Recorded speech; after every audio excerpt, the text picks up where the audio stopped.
Good morning, boys and girls. I want to talk to you guys today about all of your nonfiction work that you've been doing, and you're doing so well at putting all your main ideas from your nonfiction books and using your key details to support your main ideas and your topics.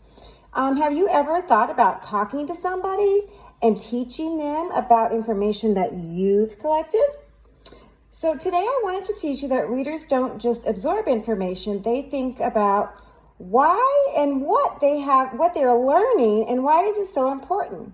And when something they read seems very important, they can take action and they can teach others why their topic is so important. So I wanted to look back at my semantic web that I had done when I was reading my book, Sharks. And I want to go back to it and kind of talk about different things and think about one thing: why is it so important that sharks see at night? So down here, sharks see at night. They can see in the dark. Why is that so important? That helps them eat at night. So the main idea was that sharks can eat at night, and a key detail to go along with that main idea is that they can see in the dark very well. Another thing I wanted to look at is, why is it so important that people don't litter in the oceans? So up here where I have trash, litter, don't do it. That is a key detail, and the main idea of that is that all sharks live in the ocean.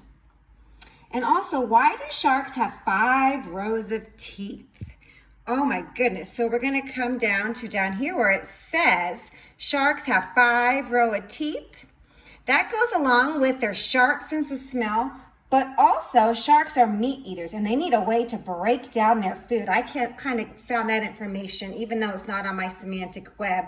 That's a really important reason and main idea as to why sharks have 5 rows of teeth. So now we're going to try something that I kind of started to gather, and then I'm going to give you a chance to finish it on your own. I have this thing called a T-chart, and this goes along with sharks.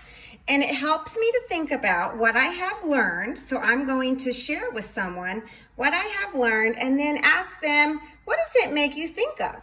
So I did this with my son, and I have said, guess what? Instead of we have learned, I said, I have learned that sharks have cartilage instead of bones to move and bend easily. And that makes him think of that sharks can twist and turn. So I'm teaching him something that I learned, and then he's adding to that information. I also had some pups hatch from eggs. Others grow inside the mother shark. This can make us think that sharks can be born 2 different ways. And I just went over one more with him, and I said, I learned that sharks can smell a drop of blood from a mile away. And that made him think that a shark is an awesome predator.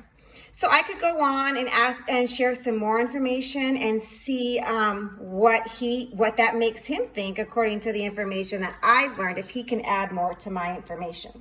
So I'm going to have you try this with a semantic web that you created in the nonfiction book that you read, and see if you can come up and share with someone something that you learned and what it made them think about your information. And so I want you to think about, remember today and every day as you are reading your nonfiction books, I want you to absorb information and to think about why what you are learning is so important. And when something you read seems very important, you can take action and you can teach others with why your topic is so important.